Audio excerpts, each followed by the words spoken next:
Makanya penting sekali di sini hadir para muslimin. Dan tentunya kalau di kita ya, kalau ini kemudian tidak diorganisir kan mungkin tidak nyampe nanti kebaikan orang yang melakukan kebaikan itu tidak nyampe kepada mereka yang butuh. Alhamdulillah kami di 2024 ini bisa mencapai target kami di 12 miliar. Alhamdulillah bisa tercapai, bahkan terlampaui, Pak. Berapa? Ya.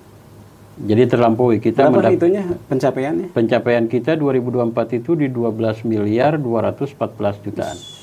Artinya terlampaui 200 sekian juta gitu ya. Betul.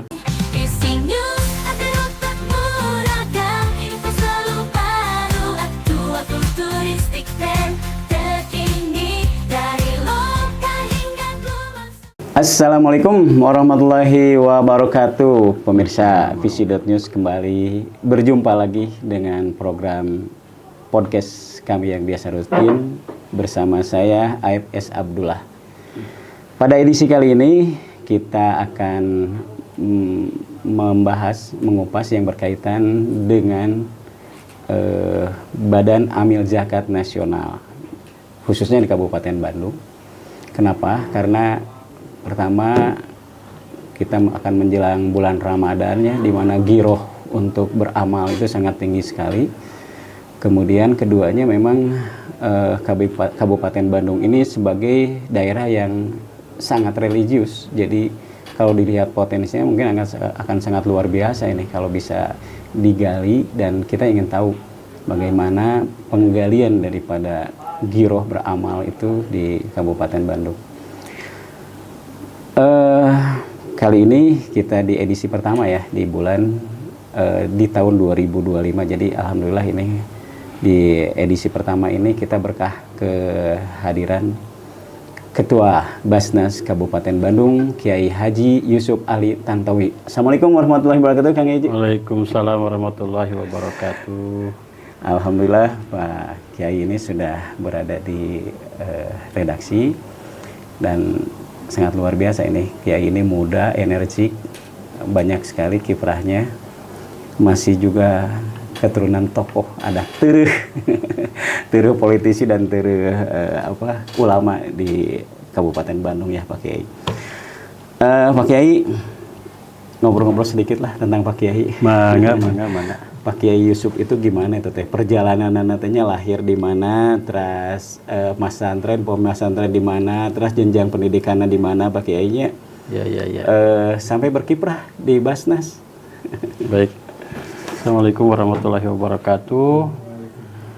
Alhamdulillah, salatu wassalamu ala rasulillah wa ba'd. Hatur nuhun karena ulemanana di PC News. Ini luar biasa, ruangannya nyaman ini. Mudah-mudahan bisa menghasilkan obrolan-obrolan inspiratif dan kemudian bisa menjadi jariah kita ini kan. Amin. Ya. Sekilas barangkali saya lahir di Bandung, Kabupaten Bandung, tepatnya di wilayah Rahayu. Jadi Pituin Bandung, Pituin Kabupaten Bandung. Lahir ini kebetulan orang tua dulu, dan pencatatannya mungkin tidak seakurat orang sekarang. Orang tua saya itu almarhum bapak meninggal tuh usia 90 sekian tahun. Ibu masih ada, usianya mungkin hampir 90 tahunan. Jadi dulu masih sekolah rakyat gitu ya. Saya itu di ijazah, di KTP itu terlahir 6 Mei 1981. Wis, masih sangat muda sekali ya. Tapi kemudian ada catatan yang saya temukan dari orang tua. Ternyata kalau saya lihat itu itu dalam catatannya berupa kalender Hijriah kan. Pas saya konversi ternyata bukan 6 Mei tapi 6 April. 6 April 1981. Oh, cuma beda 1 bulan berarti. Iya, tapi tahunnya masih tetap kan ya? Tahunnya masih tetap, tanggalnya tetap, hanya beda di bulan. Di bulan gitu. aja ya. Cuman yang formalnya di 6 Mei 81 gitu. Kemudian saya belajar di orang tua di Pondok Pesantren Nurul Ansor, dididik langsung oleh beliau begitu ya. Karena beliau juga kiai, punya pesantren, jadi saya dididik oleh almarhum bapak di Pondok Pesantren Nurul Ansor, kemudian juga di Pondok Pesantren Kakek di Darul Ma'arif begitu ya. Untuk pendidikan formal saya di Darul Ma'arif dari MI, 6 tahun, kemudian masuk MTS Darul Ma'arif, masuk Aliyah Darul Ma'arif itu ke mana-mana gitu. Dan kemudian saya sempat melanjutkan ke IAIN waktu itu, yang sekarang jadi UIN Sunan Gunung Jati. Masuk di jurusan sastra Inggris 2 tahun, 2000 sampai 2002. Berikutnya saya melanjutkan jenjang pendidikan ke Al-Azhar, Kairo, Mesir dari tahun 2002 sampai 2006. Kemudian saya sempat di Darul Ifta juga di bawah Departemen Peradilan Kementerian Peradilan Mesir, di bawah Mufti ya. Kemudian tahun 2008 saya melanjutkan S2 ke Sudan 2008 sampai 2010. Dan berikutnya saya pulang ke Indonesia akhir 2010 mengabdikan diri di UPI, Universitas Pendidikan Indonesia. Sampai sekarang alhamdulillah. Dosen di UPI ya? Iya, dosen UPI. Iya. Berarti Kiai Yusuf ini pengalaman internasionalnya lumayan juga ya? Ya alhamdulillah, dari 2002 sampai 2008. 2008 sampai ya? 2010. Iya betul, 8 tahun ya Pak Kiai ya? Di 8 tahun. Waduh, ini baru tahu nih. Iya. Pak Kiai, setelah kan itu aktivitas sebagai dosen ya? Iya. Ada aktivitas lain nggak misalnya di kegiatan biasanya kan di organisasi atau di apa gitu Pak Kiai? Aktivitas saya di dunia pesantren, ya saya juga sepeninggal almarhum Bapak otomatis harus melanjutkan sebagai salah satu pimpinan pondok.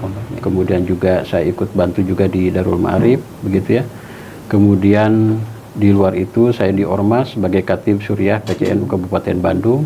PCNU? Ya, PCNU Kabupaten Bandung. Juga kita ada organisasi profesi ya, karena saya sebagai dosen pendidikan agama Islam, selain dosen bahasa Arab, kita ada organisasi profesi dosen pendidikan agama ya, yang kita singkat dengan Persada, Persaudaraan Dosen Agama Indonesia. Sebagai pengurus, sebagai ketua DPW Persada Jawa Barat. Jawa Barat. Iya.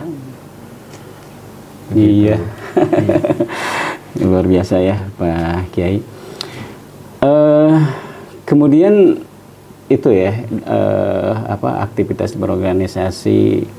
Nah, ketertarikan atau prosesnya bagaimana Pak Kiai ini bisa duduk di Badan Amil Zakat Kabupaten Bandung Pak Kiai?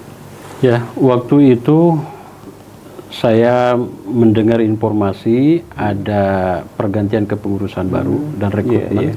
Ya, saya ikut daftar begitu ya. Ya, dengan harapan mudah-mudahan ketika kita terlibat di Basnas bisa memberikan kontribusi positif untuk masyarakat Kabupaten Bandung.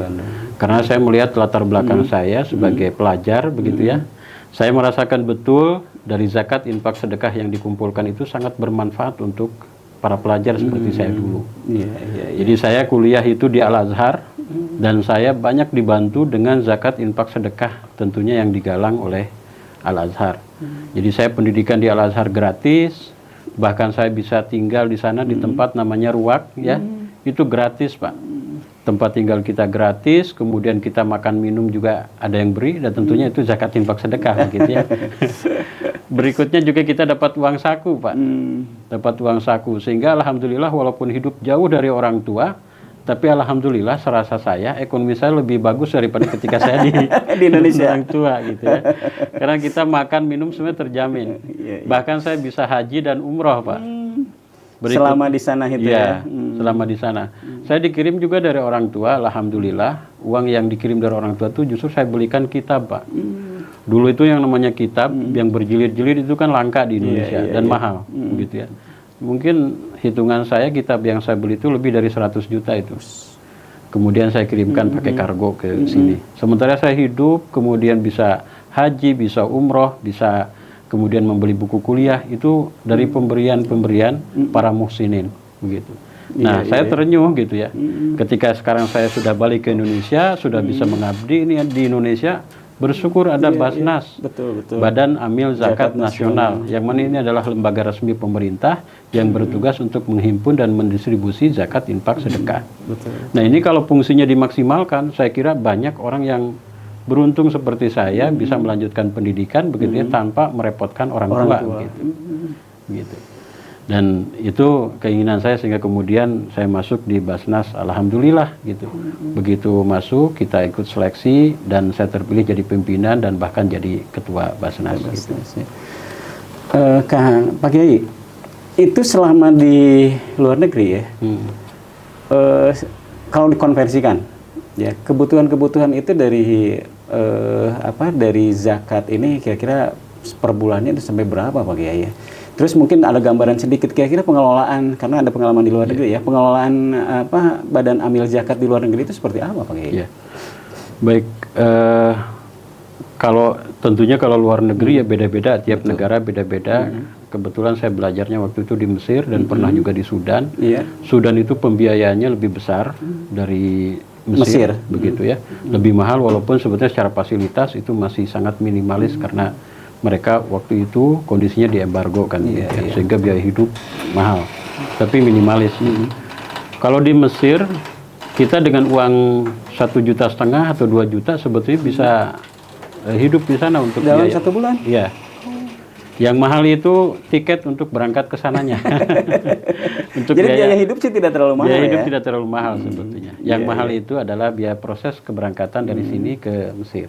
Terus kan tinggal di sana? Apanya? Tinggal di sana kan kos di sana? Ya, kos. Kita di sana sistemnya ada yang di asrama, ada yang kemudian tinggal di apartemen. Jadi misalkan satu apartemen itu bisa ditinggali 6 orang, 4 orang, begitu ya, sehingga kemudian bayarnya rereongan gitu. Ya. Jatuhnya berapa waktu itu? Saya waktu itu pernah tinggal di luar 1 tahun sebetulnya, lainnya saya tinggal di asrama. Itu tadi saya hampir tidak mengeluarkan biaya gitu. Karena dari infak sedekah para muhsinin itu. Iya betul. Jadi saya pernah tinggal di luar tuh hanya kalau nggak salah sekitar 1 tahunan lah. Setelah itu sih di asrama ya? Setelah itu saya di asrama banyaknya dari Azhar. Oh gitu. Jadi di Sudan juga seperti itu ya? Cuma di Sudan mungkin lebih murah? Di Sudan lebih mahal. Oh malah lebih mahal ya? Di Sudan lebih mahal, tapi ya di Sudan juga saya tinggalnya di asrama, sehingga untuk biaya tinggal itu tidak mahal. Kita hanya untuk biaya makan saja. Oh. Pak Kiai, bentuk yang diberikan itu dalam bentuk uang atau misalnya ini untuk mahasiswa Indonesia atau misalnya dari negara-negara lain juga disediakan gratis, misalnya tempat, terus makanan gratis atau gimana itu? Ya, itu beda-beda ya. Kalau yang di Kairo yang saya dapati itu fasilitas tempat gratis dan kemudian ada makan juga, begitu ya. Bahkan ada uang saku juga. Oh, uang saku juga dikasih ya? Jadi saya uang saku dari Al-Azhar waktu itu, kemudian untuk makan saya di asrama, 2 kali makan, begitu ya. Kemudian tinggal di situ gratis, alhamdulillah. Iya. Ada juga lembaga-lembaga zakat yang menyalurkan untuk pembiayaan kuliah. Jadi variatif memang, betul. gitu ya. Tiap lembaga. Tapi zakat. itu di bulan-bulan tertentu mungkin ya, Pak Kiai ya? Itu tiap bulan. Tiap bulan juga tiap ya, bulan. sama ya. Betul. Nah, kalau Ramadan di sana luar biasa berkesan. Saya juga ingin itu dilakukan di sini. Di Mesir itu ada namanya Maidatur Rahman. Apa itu? Maidatur Rahman itu hidangan yang Maha Rahman gitu ya. Jadi tiap menjelang maghrib itu hampir setiap masjid atau tempat tertentu begitu ya rame-rame membagikan makanan untuk buka puasa. Oh, seperti di Mekah dong ya kalau gitu ya. Seperti itu. Mereka luar biasa dan tentunya mereka melihat kita mungkin wah ini orang dari jauh nih gitu ya. Pelajar juga gitu. Sehingga mereka berbondong-bondong untuk memberikan kebaikan ke mahasiswa gitu. Dan kadang-kadang alhamdulillah kalau Ramadan itu Pak, jadi kan ada yang dibungkus gitu ya, ada yang kemudian makan di situ. Iya. Kita kadang-kadang ambil yang dibungkus, kemudian kita simpan untuk sahur gitu. Kita simpan untuk sahur, kemudian kita dapat lagi untuk dimakan pada waktu maghrib. Jadi kadang bisa seperti itu. Berarti setiap Ramadan itu bisa tidak usah mengeluarkan untuk buka maupun untuk sahur ya? Kalau saya bisa seperti itu gitu ya. Jadi luar biasa, alhamdulillah. Makanya penting sekali di sini hadir para muslimin dan tentunya kalau di kita ya, kalau ini kemudian tidak diorganisir kan mungkin tidak nyampe nanti kebaikan orang yang melakukan kebaikan itu tidak nyampe kepada mereka yang butuh. Iya. Makanya perlu diorganisir. Nah di kita ada Badan Amil Zakat Nasional yang mengorganisir itu sehingga menyambungkan tadi dari para agniya kepada para mustahik begitu. Nah sekarang begini Pak Kiai ya, kalau lihat penggambaran tadi ya di Mesir sama di Sudan. Kira-kira kalau untuk Indonesia itu kalau misalnya sedikit mengadopsi dan disesuaikan dengan dengan kondisi dan kultur Indonesia sendiri itu seperti apa tuh Pak Kiai? Ya, di Indonesia sebetulnya lebih mudah harusnya. Oh, Lebih mudah harusnya. Karena apalagi di Sunda ya, orang Sunda mah baik-baik. Orang bilang punten aja dikasih mangga kan gitu ya. Dikasih mangga. Punten dikasih mangga gitu ya. Orang Sunda itu baik-baik. Tinggal Iya, permasalahannya iya, adalah betul. bagaimana kita mengorganisir ini gitu. Potensi kebaikan ini ya. ya. Potensi kebaikan ini. betul. Begitu. Makanya kita di Basnas ini selalu melihat potensi-potensi dan kemudian kita berusaha untuk mengorganisir ini agar kebaikan ini bisa terakumulasi gitu ya. Dan terorganisir dengan baik. Ini satu kasus misalkan zakat fitrah di Kabupaten Bandung itu nilainya lumayan. Saya hitung ada 140 miliar Pak. 140 miliar. 140 miliar zakat fitrah yang beredar di Kabupaten Bandung itu. Iya, iya. Minimalnya itu. Betul. Ya.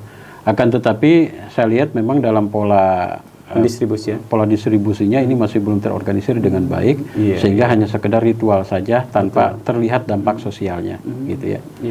Akan tetapi karena ini sudah berjalan lama, begitu ya, maka kami masih belum masuk secara maksimal di situ, tapi kami juga berupaya nanti ke depan agar potensi yang luar biasa ini bisa betul-betul berdaya, gitu, terlihat dampak sosialnya, begitu.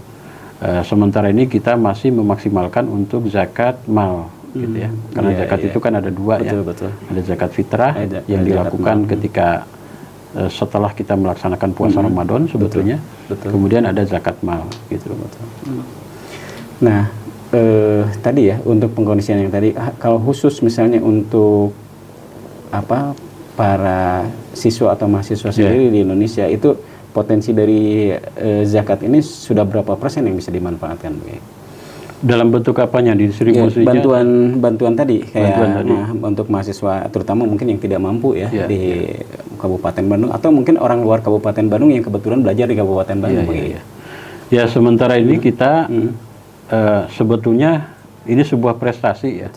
Karena sepanjang ada Basnas di Kabupaten Bandung baru 2024 perolehannya targetnya bisa tercapai. Gitu ya. Alhamdulillah kami di 2024 ini bisa mencapai target kami di 12 miliar. Alhamdulillah bisa tercapai, bahkan terlampaui Pak. Berapa? Jadi terlampaui kita. Berapa itunya pencapaiannya? Pencapaian kita 2024 itu di 12 miliar 214 jutaan. Artinya terlampaui 200 sekian juta gitu ya. Akan tetapi nilai ini kalau dibagi se-Kabupaten Bandung kan tidak terlihat Pak.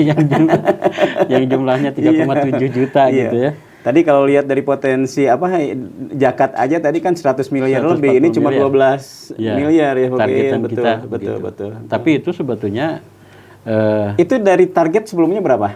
Memang 12 miliar targetnya. Target kemarin kita 12 miliar. Kalau yang 2022-nya berapa? 2021 2023. Bukan kalau yang 2022 barangkali tahu atau 2021 berapa? Jumlah apanya tuh? Target dan realisasi. Kan kita 2024.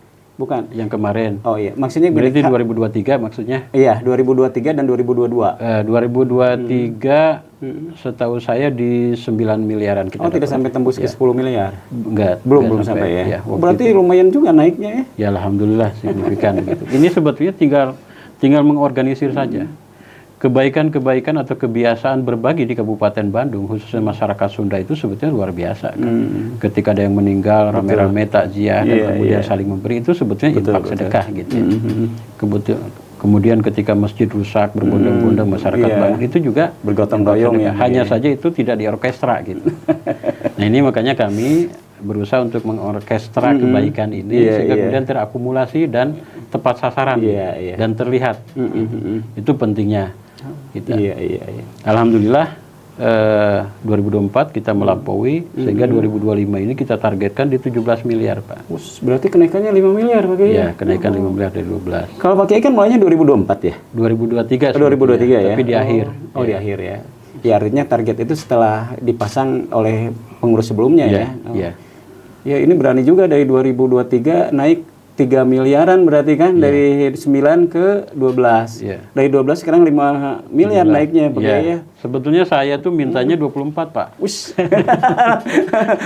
bukan 5 miliar 24, lagi. Tapi orang keuangan ngitung kan ini terlalu ini Pak katanya. Dari 12 ke 24 kan terlalu jauh gitu ya. Tapi ini Pak Kiai punya keberanian seperti itu gimana Pak Kiai? Karena saya melihat potensi. Sebetulnya kalau ini dia orkestra tadi dengan baik, sekarang dari ASN saja, itu kalau terkumpul bisa dapat 2,4 miliar per bulan. Khusus dari ASN? Iya. Oh, karena berarti bisa 24 miliar ya? Iya. Dari ASN aja kalau benar-benar bisa optimal. Ada 16.000 ASN tambah dengan P3K begitu ya. Kalau mereka semua sepakat kompak untuk berinfak zakat sedekah ke Basnas, itu kita 2,4 aja per bulan dapat gitu. Artinya kalau 2 miliar aja 24 miliar. Udah 24 kan? Dari ASN aja ya, betul. Ya? Betul. Makanya saat target 24 itu hanya dari satu ini, belum lagi dari masyarakat gitu. Sudah terbaca peluangnya berarti ya? Peluangnya sudah terbaca. Ya, betul. Kita kalau menyasar misalkan yang namanya infak sedekah itu tidak harus nunggu kaya, tapi mereka yang kaya hati gitu ya, dan mau berbagi. Iya betul. Di Kabupaten Bandung taruh misalkan ada 1 juta anak sekolah. Kalau 1 juta anak sekolah ini kita latih mereka untuk mau beribadah maliyah sejak dini, taruh 2.000 perakan aja. 2.000 perak per anak per bulan kali 1 juta. Udah 2 miliar dari situ aja gitu ya. Itu belum gurunya dengan staf dan yang lainnya gitu. Nah, tapi kita kan terlalu muluk-muluk begitu ya. Khawatir disebutnya seperti itu. Jadi sebetulnya target 17 miliar itu tidak terlalu besar. Gitu. Dengan potensi yang kita lihat itu ada 190 miliar gitu. Iya. Wah, ini mah pantasnya memang bukan hanya di Kabupaten Bandung nih.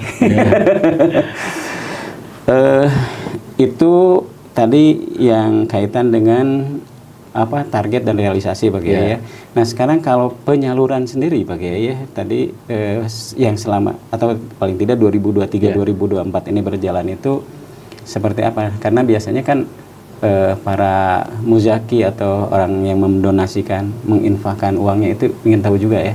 Jadi seperti apa dan efeknya itu seperti apa gitu Pak Kiai dari bantuan itu? Baik, terima kasih. Ya ini juga nyambung dengan ada pertanyaan tadi terkait bantuan pendidikan ya. Ya untuk pola distribusi itu kita ada 2. Ada yang pola konsumtif, ada yang pola produktif. Yang konsumtif artinya kita memberikan untuk kebutuhan hidup seperti makan, minum ya, sifatnya konsumsi lah. Betul.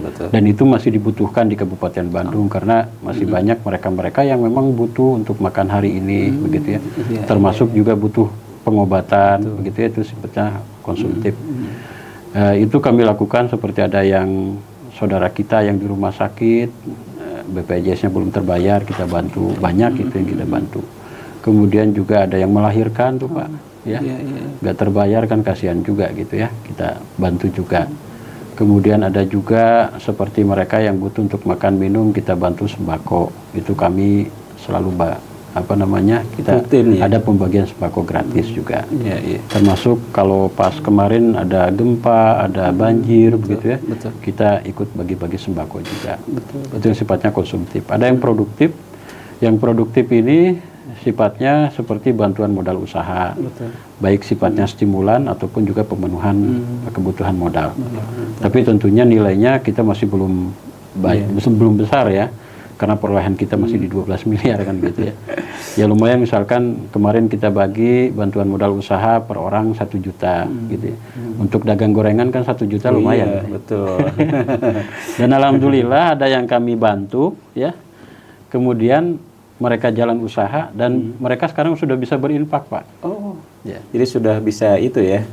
Ya, walaupun mereka belum masuk kategori muzaki, tapi mereka sekarang sudah bisa berinfak gitu. Menyisihkan sebagian dari dari penghasilannya ke Basnas. Dan ini barangkali mungkin menjadi pola kita ya. Kita perbanyak bantuan modal usaha sehingga kemudian nanti secara otomatis kita akan memperbanyak muzaki baru gitu. Betul. Ketika mereka sudah bisa tumbuh usahanya ya. Tumbuh usahanya. Jadi ada skemanya tadi, ada produktif konsumtif ya. Nah, yang konsumtif ya seperti termasuk bantuan pendidikan. Walaupun kita belum bisa beasiswa full begitu ya, tapi ada mahasiswa yang datang ke kita untuk bayar UKT ya.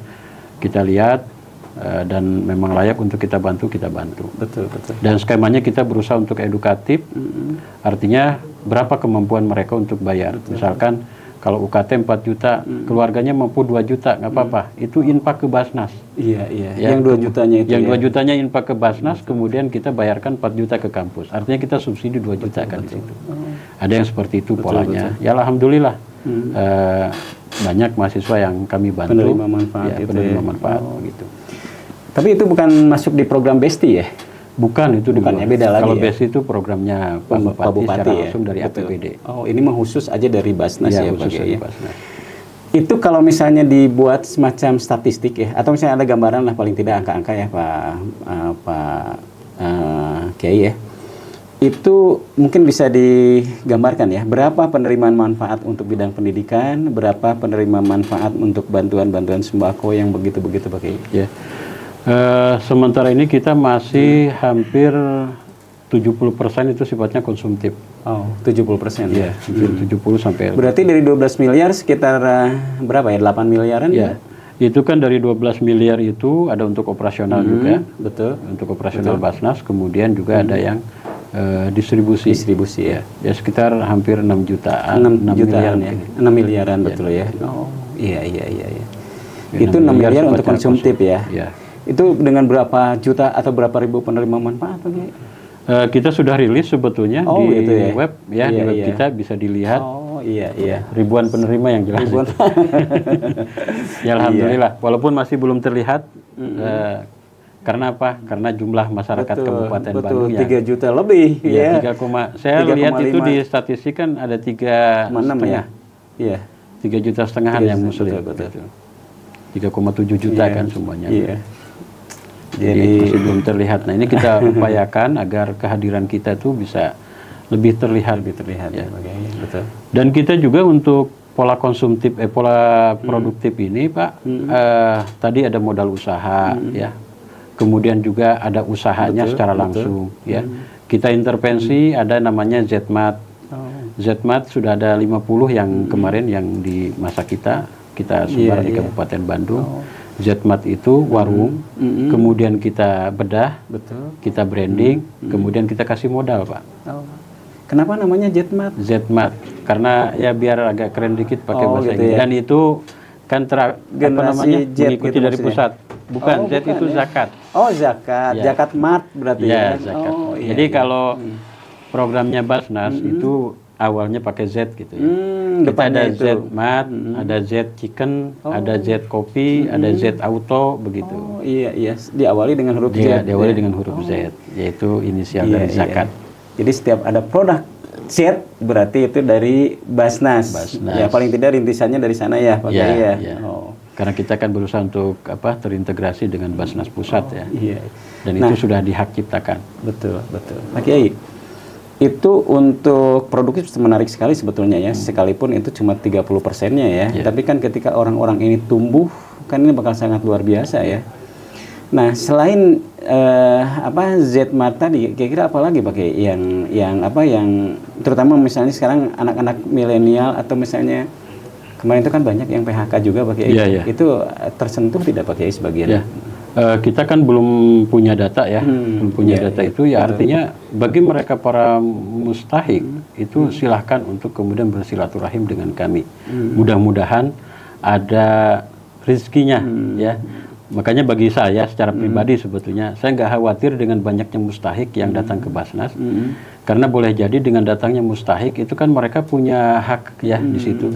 Kemudian karena banyak mustahik yang bersilaturahim dengan kita, kemudian Allah juga dorong para muzakinya juga lewat kita gitu. Iya. Kewajiban kita di Basnas adalah meyakinkan kepada semua muzaki bahwa kita layak untuk dititipi amanah, itu aja. Makanya yang saya lakukan adalah bagaimana kemudian kita memantaskan diri untuk dititipi amanah itu. Betul. Sehingga kita berupaya untuk seprofesional mungkin begitu ya. Di kantor, baik bagian keuangan, administrasi, sehingga hal-hal yang tidak diinginkan tidak terjadi. Gitu. Itu yang kami lakukan karena jadi kami tidak khawatir dengan banyaknya mustahik yang datang ke kita. Ya kita tinggal ini aja, kalau ada ya kita kasih, kalau belum ada ya bagaimana lagi. Tapi kita upayakan untuk kemudian menyambungkan kepada para muslimin atau muzaki ini untuk menitipkan hartanya ke kita. Gitu. Oh berarti tiap hari itu banyak Pak ya yang datang ke proposal yang masuk ke kita itu per hari hampir 20 Pak. Proposal hampir tiap hari itu. Tiap hari itu. Biasanya itu untuk keperluan apa saja Pak Kiai? Itu macam-macam, ada keperluan modal, ada untuk kesehatan, ada pendidikan, begitu ya. Ada juga yang minta rumahnya dibangunkan. Alhamdulillah kayak rutilahu begitu mungkin ya. Rutilahu. Kita bikin. Tapi ada juga ditangani juga sama Basnas. Iya, ada. Kita ada juga, tapi porsinya tidak terlalu banyak. Betul. Dalam setahun mungkin 5 gitu. Iya. Kita kemarin ada namanya rumah RB, rumah Basnas gitu ya. Iya. Oh jadi itu hasil rehab daripada Basnas ya? Iya. Murni rumah, gitu ya? Iya. Betul ya. Karena kita itu menerima zakat, infak, sedekah, dan juga dana sosial keagamaan lain, termasuk CSR juga bisa lewat kita, gitu. Oh CSR juga ya? CSR bisa. Artinya nanti kalau zakat kita fokusnya ke person, ke orang. Betul. Nanti kita buatkan polanya yang konsumtif, produktif tadi, bantuan modal usaha, tapi person gitu, orang. Kemudian kalau infak sedekah ini bisa ke orang dan juga bisa ke pembangunan rumah gitu ya, artinya ke infrastruktur. Betul. Oh, pantas saya pernah lihat di webnya itu ada kunjungan ke salah satu perusahaan sumber daya energi ya. Ya. Itu ada kaitan dengan CSR juga mungkin ya? Ya, itu berkaitan dengan zakat infak sedekah dari SDM yang ada. Oh, dari SDM-nya, bukan dari perusahaan ya? Ya, dari SDM dan perusahaan. Oh, dan perusahaannya, betul. Kemudian juga tadi dengan CSR-nya. Jadi CSR-nya bisa berkolaborasi dengan kita. Oh, gitu. Iya. Ya, pokoknya kita sebisa mungkin lah menghimpun kebaikan-kebaikan dan berupaya untuk menjadi orkestra yang baik sehingga harmoni gitu kebaikan. Betul. Supaya iramanya itu enak didengar ya. Gitu. Kalau kan nanti produknya luarannya itu terlihat kesejahteraan untuk masyarakat Kabupaten Bandung. Betul. Nah, tadi Pak Kiai sedikit yang masih kaitan dengan produktif ya. Itu ada nggak yang secara spesifik misalnya untuk generasi milenial ini Pak Kiai dan orang-orang untuk yang PHK ini? Ya. Kita mungkin kategorinya yang tadi masuk kategori yang umum tadi, bantuan modal usaha, termasuk untuk anak-anak kita ada beasiswa juga untuk anak-anak gitu. Iya. Ada seperti bantuan pendidikan. Kita bantu juga banyak. Ada juga yang ijazahnya sampai masih tertahan karena kendala. Oh, dibantu sama Basnas. Kita bantu juga. Pokoknya prinsip kami sepanjang ada dananya, maka kita. Berikutnya juga kita tentunya asas kita tuh 3A. Aman syar'i, artinya secara syariat aman, aturan pendistribusiannya mengikuti aturan syariat, begitu ya. Betul. Kemudian yang kedua adalah aman regulasi, artinya payung hukumnya jelas, begitu ya. Betul. Jangan sampai kemudian kita distribusi, payung hukumnya tidak ada masalah. Atau kita menghimpun, tapi kemudian di luar kewenangan kita, juga masalah. Kemudian ada aman NKRI, yaitu kita memastikan bahwa yang kita kasih distribusi itu adalah mereka-mereka yang memang tidak bermasalah. Jangan sampai kemudian kita berdonasi malah dipakai untuk teroris. Nah, jadi kalau tadi pendidikan, bantuan anak sebagainya itu kan untuk kemakmuran warga Indonesia umumnya gitu, dan khususnya Kabupaten Bandung. Betul. Nah, tadi kan ada 3 aman ya, aman syar'i, aman regulasi, aman NKRI ya. Itu disurvei dulu tidak Pak Kiai kalau disurvei? Oh, disurvei ya untuk setiap proposal yang masuk. Jadi setiap proposal yang masuk ke kita verifikasi administrasinya, kemudian kita turun ke bawah, kita cocokkan datanya sama petugas Basnas ya. Teman-teman menyebutnya assessment lah. Oh iya, betul. Kita assessment dulu, kalau ternyata memang sesuai dan memang layak untuk dibantu, ya kemudian kita langsung turunkan, Pak. Bukan, saya masih membayangkan begini Pak Kiai, itu proposal yang masuk 20 ya setiap hari ya. Kebayang gitu, begitu ada uang langsung keluar. langsung keluar gitu. Makanya istilahnya tuh kita tuh terima kasih. Kita terima kasih. Terima kasih. Terima kasih ya. Jadi hampir tiap bulan kita distribusi. Oh gitu ya. Jadi uang masuk ke kita, kemudian kita turunkan lagi. Jadi kalau yang secara umum terima kasih itu satu kata, kalau ini menjadi 2 ini.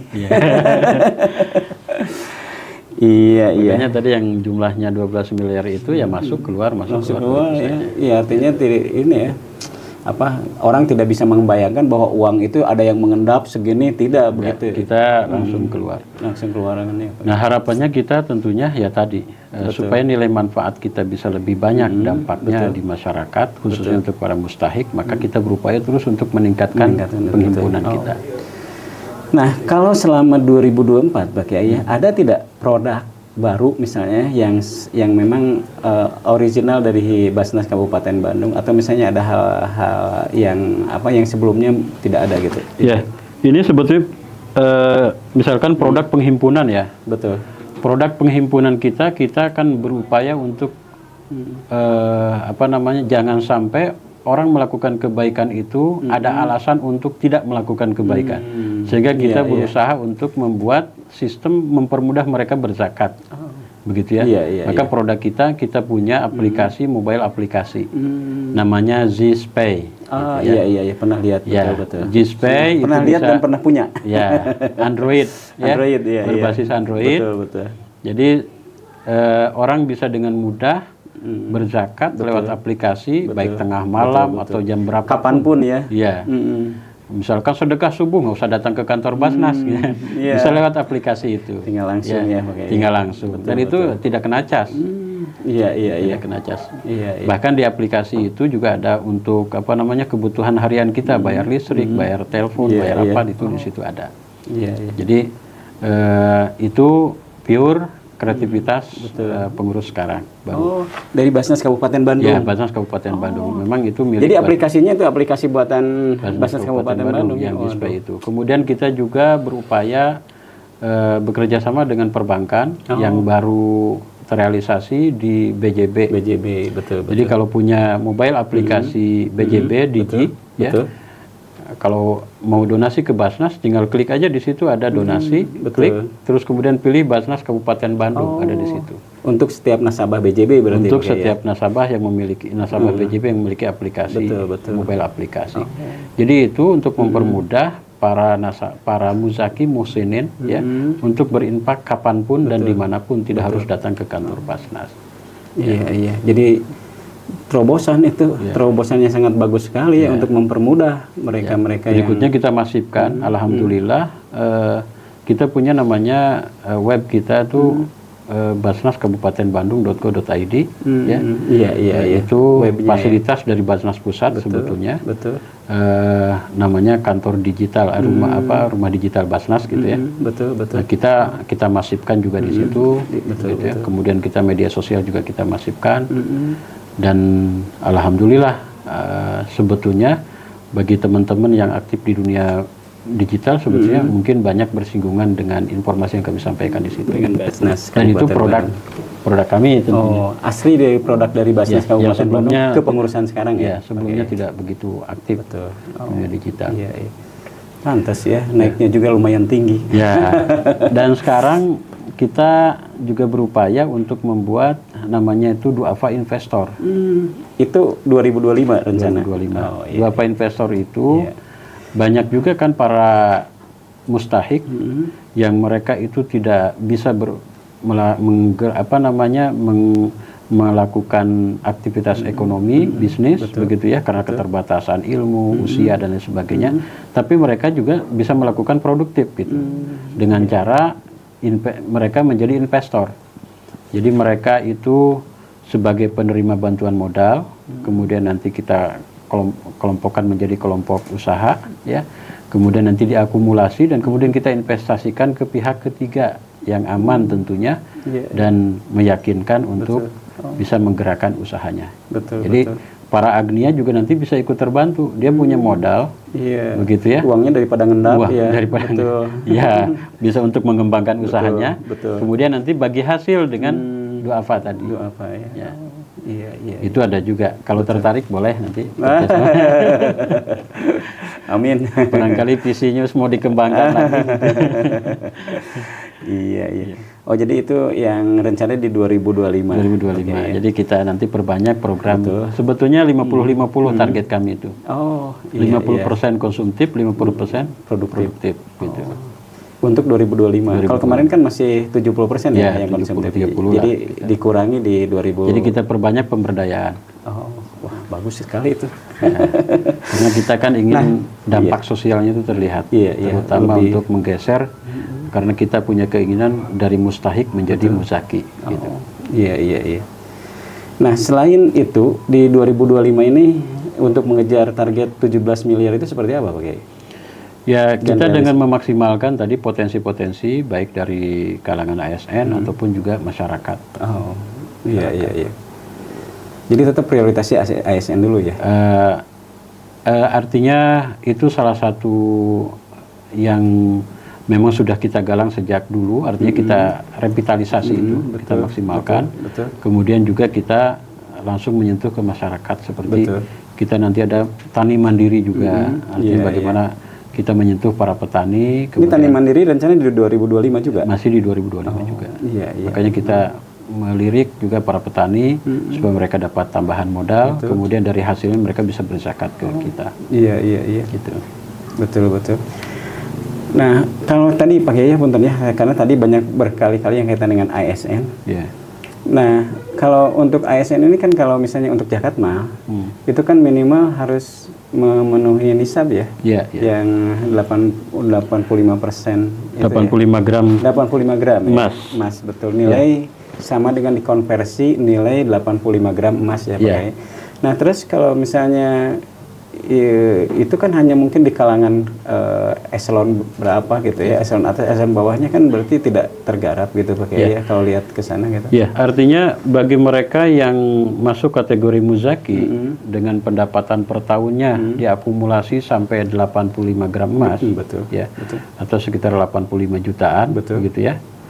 Maka mereka masuknya zakat profesi, gitu, zakat profesi. Tapi bagi mereka yang belum masuk kategori zakat profesi, sifatnya karena itu masuknya infak sedekah. Infak sedekah ya. Oh, gitu.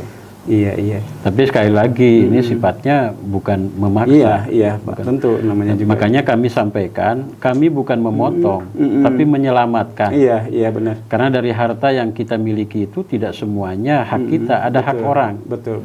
Boleh jadi kalau kemudian tidak diingatkan, tidak difasilitasi, hak itu tidak tersalurkan, bahkan termakan oleh kita. Betul. Ya asumsinya kalau kita beli makanan pun kan tidak semuanya kita makan. Misalkan kita beli nasi rames yang itu dibungkus pakai kertas, apakah dimakan sama kertasnya? Kertasnya, karetnya juga dimakan kan? Tidak gitu mungkin. Tidak mungkin. Ada itu hak lain gitu ya. Iya. Seperti kita beli makanan juga, kalau beli jeruk, apakah sama kulit-kulitnya kita makan? Kan tidak. Ada yang kita buang karena itu ada hak makhluk lain gitu ya, yang harus mengkonsumsi itu. Begitupun juga dari honorarium yang kita terima dari profesi yang kita geluti, itu ada hak orang 2,5%-nya gitu. Ada kulitnya yang harus dibuang ya. Iya, ada kulitnya yang harus dibuang untuk memastikan bahwa itu adalah betul-betul harta yang bersih buat yang kita. Bersih, ya. Bagus ini analoginya. Analoginya bagus. Ya, makanya kami itu justru memberikan solusi, betul. bukan memberikan masalah. Nah, kemarin sempat rame katanya Basnas memotong, memotong dari mana? Kita nggak mungkin ngambil dari rekening ke rekening kita, kecuali ada pernyataan dari yang bersangkutan kan. Iya. Hanya saja digoreng karena musim pilkada gitu kan. Tapi yang perlu diperhatikan bahwa kita bukan memotong, tapi kita karena memang tidak mungkin. Ya, dan kita judulnya menyelamatkan. Betul. Justru menyelamatkan harta kita agar bersih dan membersihkan. Betul.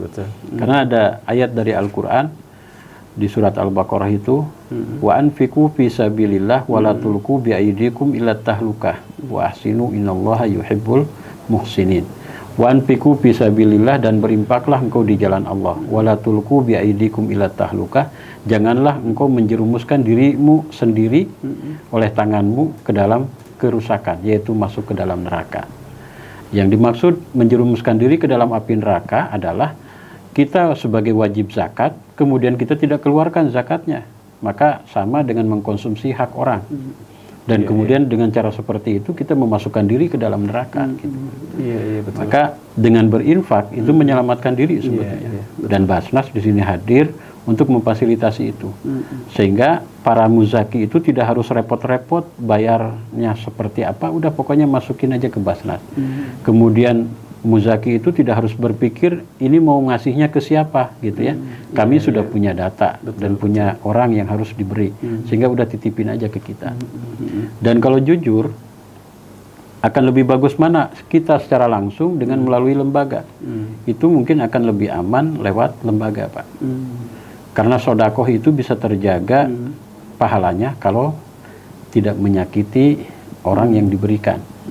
Misalkan kalau Pak Asep ini sodakoh langsung ke anak-anak, ke teman-teman. Sekarang dikasih beasiswa misalkan secara langsung, kan tahu orang yang dikasihnya. Suatu hari kemudian anak itu ketika disuruh pengembalikan cengek misalkan, kemudian anaknya aduh nggak mau, tiba-tiba muncul dari lisan kita, kamu itu hidup dari saya. Kamu itu bisa kuliah bisa menggugurkan sampai ya. kere itu, iya. Bisa menggugurkan Itu keikhlasan. kan bisa menggugurkan nilai pahala tadi. Betul. Ya. Artinya dengan bahasa itu kemudian menyakiti orang yang kita kasih dengan bahasa arogan kita, gitu ya. Betul. Itu bisa hilang semua kebaikan kita, Pak. Tapi kalau dititipin ke Basnas mau marahin siapa gitu. Iya juga sih, benar. Jadi itu lebih terjaga, Pak, kebaikan kita. Melalui lembaga itu Ya, melalui lembaga. Dan tentunya kalau kita pribadi kita ngasih mungkin nilainya kan tidak signifikan. Iya. Mungkin hanya 100.000, 150.000 atau mungkin 20 ribuan kalau dikasih banyak. Iya. Artinya dampaknya tidak terlihat. Tapi kalau dikumpulkan di Basnas, setiap orang ngumpulin kan itu bisa jadi uang banyak. Iya. Dan kemudian polanya itu bisa lebih terlihat gitu dampaknya. Betul. Efek dari pemberiannya itu ya. Karena dilakukan secara berjamaah. Betul. Gitu. Makanya kami mengajak ya itulah melakukan zakat sedekah ya. ke Basnas supaya dampaknya juga bisa lebih terlihat, kemudian juga keikhlasan kita bisa tergaransi gitu. Betul. Ya. Iya. Ini luar biasa nih yang kaitan dengan memang tadi ya perbedaan langsung dengan melalui lembaga ya. Ini bagus nih. Nah, Pak Kiai, terus yang kaitan dengan lembaga ya, untuk yang penggalangan dari dana sendiri, itu kan kalau lihat di Kabupaten Bandung itu banyak sekali ya, banyak juga lembaga-lembaga filantropi lain. Apakah itu bekerja sama juga dengan Basnas atau mereka terpisah, Pak? Ya, tentunya harus bersinergi dengan Basnas, karena Basnas juga sebagai fungsi operator. Makanya mereka harus berkomunikasi dengan Basnas dan kita juga berkomunikasi. Semua lembaga filantropi yang ada di Kabupaten Bandung ya. Jadi di aturannya sistem pelaporan keuangan kita tuh ada dua, ada yang on balance, balance sheet, artinya on itu uangnya masuk ke neraca kita, masuk ke kita. Yang tadi saya sebutkan 12.214 itu yang masuk ke rekening kita. Ada yang off, kalau off itu artinya dikelola mereka sendiri. Mereka hanya melaporkan, gitu. Nah, kita juga menerima laporan-laporan dari lembaga amil zakat yang ada di wilayah Kabupaten Bandung. Alhamdulillah kita sudah bangun komunikasi dengan mereka, seperti ada Las Persis, ada Muhammadiyah, ada Lazisnu ya, betul. Gitu ya. Ada LDI juga berbasis ormas, ada juga rumah zakat, dompet lapar dan sebagainya. Iya. Gitu. Oh, jadi selama ini memang ada juga ya kerjasama dengan lembaga filantropi lainnya. Betul. Jadi bukan bersaing, akan tetapi justru berkolaborasi. Ya, betul. Nah, ini kepentingan kita kan harus memanage itu supaya jangan sampai nanti yang dapat banyak-banyak, yang nggak dapat nggak dapat. Yang tidak dapat sama sekali tidak dapat. Karena tidak terpantau oleh lembaga-lembaga zakat itu. Betul. Makanya kita kan bisa merekomendasikan nanti distribusinya wilayah mana gitu, karena ada masyarakat wilayah ini belum tersentuh nih. Betul. Gitu. Iya. Aduh, luar biasa. Nah, selain itu di 2025 ini apa lagi, Pak Kiai? 2025 yang jelas kita berupaya untuk meningkatkan performa kita, baik itu penghimpunan dan pendistribusian, dan tadi kita naikkan persentase untuk pola yang produktif, begitu ya, sehingga kemudian secara statistik akan terlihat tadi bagaimana Basnas hadir untuk menghapus atau berkontribusi kepada pemerintah daerah untuk kesenjangan sosial gitu. Betul. Ya. Sehingga kita juga bekerja sama dengan dinas sosial supaya tadi jangan sampai tumpang tindih ya. Ada yang dapat double misalkan dari Dinsos dapat, dari Basnas dapat. Ada yang nggak dapat sama sekali gitu ya. Dinas sosial nggak dapat, dari Basnas juga nggak dapat. Maka kita selalu berkolaborasi. Termasuk kita berkolaborasi dengan pemerintah daerah. Contoh kasus seperti kita sekarang lagi verifikasi data untuk bantuan rehab rumah yang di Kertasari itu. Kertasari, jadi kan itu ada bantuan yang dari APBN, ada yang dari APBD, ada yang nggak dapat sama sekali. Nah, yang nggak dapat ini bagian Basnas. Ya. Gitu. Jadi sehingga tidak tumpang tindih datanya gitu. Iya, iya. Kita sekarang 2025 itu lagi Betul. melakukan itu. Oh. Nah, sekarang kalau untuk masyarakat awam yang kebetulan misalnya di sekitarnya itu Pak Kiai ya ada yang memang harus dibantu, itu prosedurnya seperti apa Pak Kiai yang harus dilakukan? Ya, karena tentunya kita harus menjaga kepercayaan publik ya. Betul. Jangan sampai kemudian uangnya memang kita kasihkan ke mustahik, tapi karena kita tidak bisa menyodorkan data administratifnya, sehingga kita dianggap menyalahgunakan. Makanya untuk para mustahik ya itu mengajukan permohonan ke kita. Ada formulirnya khusus. Ada formulirnya, itu bisa minta di Basnas, tinggal ngisi aja formulirnya, terus kemudian dilengkapi dengan data pendukung administratif seperti KTP, KK dan lain sebagainya. Iya, iya. Ya fungsinya untuk data administratif kita supaya kita tidak dituduh ya mengeluarkan tidak uang. prosedur lagi ya. Tidak betul. Ya untuk akuntabilitas lah. Jadi iya, betul. bagi itu bisa juga diadvokasi, misalkan kita menemukan ada tetangga kita yang harus dibantu dan dia tidak paham, ya kita bantulah untuk memenuhi administratif tadi gitu. Boleh misalkan Pak Asep, tapi kalau di sini mah Muzaki semua kelihatannya. Pinter ini Ketua Basnas. Muzaki semua. Tapi kita harus ini sebetulnya mentalitas itu harus kita bangun. Betul. Jangan sampai kemudian kita tuh kita mah mustahik. Jadi terus kita menganggap diri kita sebagai mustahik. Betul. Kan tadi kata Pak Kiai ada yang langsung, ada yang melalui lembaga. Selama ini mungkin berjalan tapi langsung kan bisa seperti itu. Ya, seperti itu. Nanti kami mengajak supaya dampaknya bisa lebih dahsyat lagi dari kebaikan zakat itu, maka dilakukan secara terlembaga gitu ya. Dan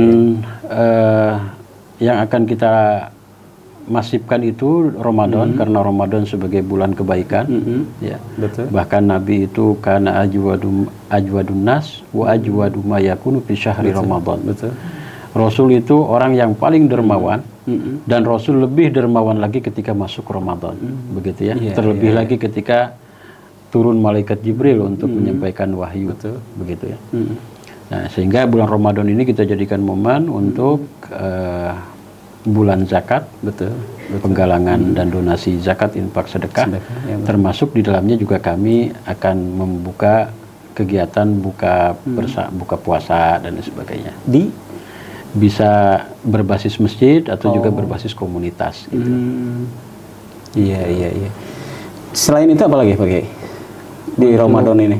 Apa? Selain nanti bisa memberikan donasi untuk buka bersama mungkin memberikan bantuan untuk buka bersama, apalagi itu? Ya, kami juga ingin membagikan Al-Quran, sehingga kita cetak Al-Quran, kemudian kita share, sebar di masjid-masjid. Yang masih dalam bentuk kajian, kami juga ingin mendistribusi guru-guru ngaji ke pelosok Kabupaten Bandung, karena kita lihat kan masih banyak ya mereka-mereka yang masih buta huruf Al-Quran kan. Betul. Gitu ya. Nah ini kita hadirkan. Kalau lembaga filantropi lain mengirim ke luar negeri misalkan, ya kita nggak usah jauh-jauh luar negeri lah gitu ya. Menggarap yang ada aja di sini ya. Yang ada. Misalkan pelosok Kabupaten Bandung masih banyak yang belum tersentuh. Iya.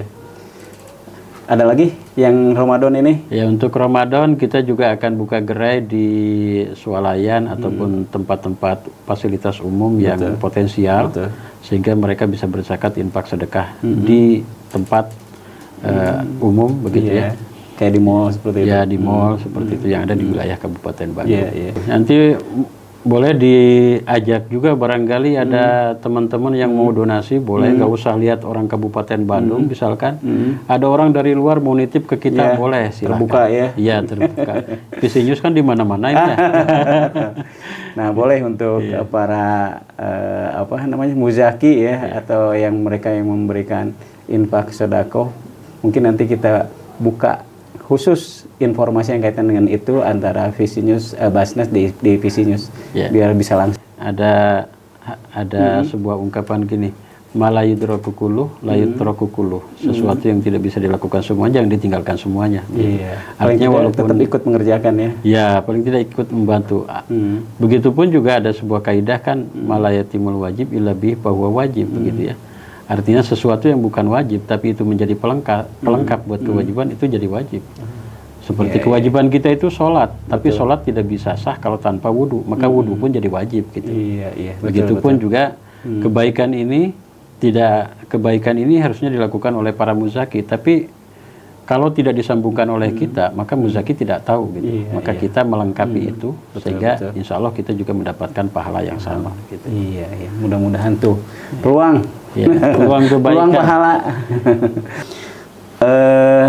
Masih yang kaitan dengan 2025 tadi memang sangat menarik Pak Ketua. Ketika Pak Ketua bilang yang 50%-nya ini diusahakan untuk produktif ya. Ini memang bakal sangat luar biasa ya dampaknya kalau misalnya ini memang efektif dalam pendistribusian dan ke orang-orang yang lebih tepat.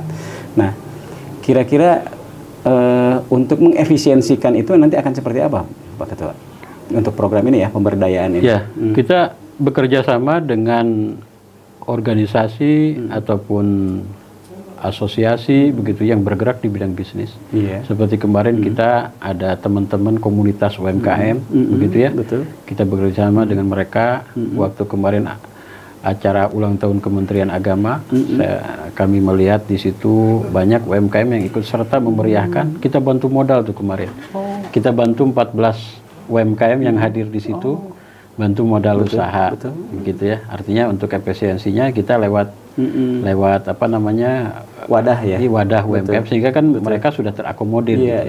Sudah jelas orang-orang yang bergerak di bidang itu ya. Dan jelas mereka bergerak di bidang bisnis. Hanya perlu disentuh untuk peningkatan kuantitas usahanya. Dan kami juga membuka diri, misalkan ada asosiasi atau lembaga yang memang bergerak tadi untuk pemberdayaan ekonomi umat, khususnya di Kabupaten Bandung, kita siap berkolaborasi. Gitu.